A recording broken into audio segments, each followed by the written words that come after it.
오늘 알려드릴 이슈는 가상현실입니다.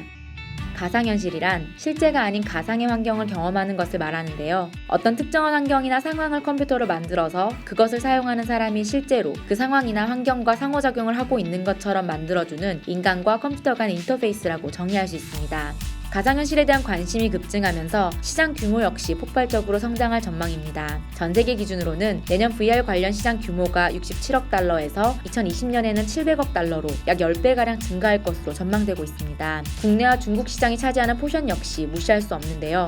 국내 역시 내년 11억 달러에서 2020년까지 48억 달러로, 중국은 내년 9억 달러에서 2020년에는 85억 달러까지 급증할 것으로 전망되고 있습니다. 가상현실 시장에 대한 전 세계 벤처 캐피탈들의 투자도 쏠리고 있는데요. 2015년 AR, VR 시장에 대한 투자 금액이 6.86억 달러였는데 올해 1분기에만 11억 달러로 급증하는 등 VC들의 가상현실에 대한 관심이 어느 정도 수준인지를 방증하고 있습니다. 이뿐만 아니라 페이스북의 오큘러스 인수를 시작으로 삼성을 비롯한 퀄컴, 인텔, 구글 등 다양한 영역의 사업자들이 가상현실 관련 업체들을 활발하게 인수하면서 경쟁력을 확보하는 움직임이 두드러지고 있습니다.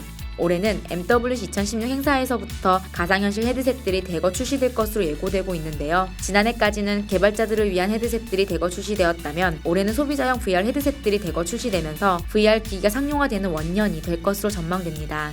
먼저 가상현실 시장은 저렴한 기기부터 선점 경쟁이 벌어질 것으로 전망됩니다. 아무래도 소비자들은 가상현실 기기 가격에 대한 부담감이 있기 때문에 우선 구입할 만한 가격대의 VR 기기를 경험해본 뒤에 오큘러스와 같은 고퀄리티의 경험을 제공하는 보다 비싼 제품으로 소비가 이어질 것으로 예상됩니다. 올해 가장 두드러진 움직임은 VR 시장의 패권 경쟁이 하드웨어에서 소프트웨어로 넘어가고 있다는 점입니다. 지난 MWC 2016 행사에서는 삼성의 기어 360, LG 360 캠, 노키아의 오조 등 VR 영상을 소비자들이 직접 제작하고 공유할 수 있는 기기들이 출시되면서 콘텐츠가 시장 경쟁력의 중심으로 이동하고 있음을 알 수가 있었습니다.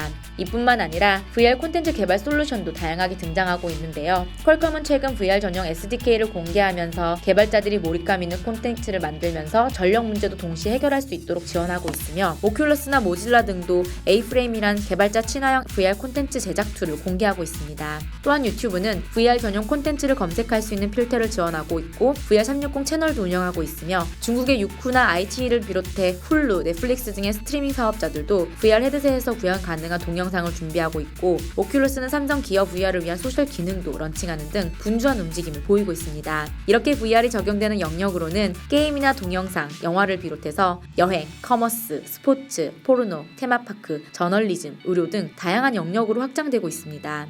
실제 그 상황 속에 들어가 있는 듯한 느낌으로 영화 주인공이나 게임 주인공, 전쟁 환경 속의 피난민의 시점을 따라가거나 내가 마치 슈퍼마켓에 와 있는 것처럼 가상현실에서 쇼핑을 하고 실제로 집에서 물건을 받아보는 경험을 하거나 호텔방에 앉아있지만 뉴욕 한복판에서 해피뉴이어 카운트다운을 경험해보는 등 지금까지는 시작에 불과합니다. 앞으로 이 가상현실이 우리 생활에 어떤 새롭고 판타스틱한 경험을 가져다 줄지 기대가 됩니다.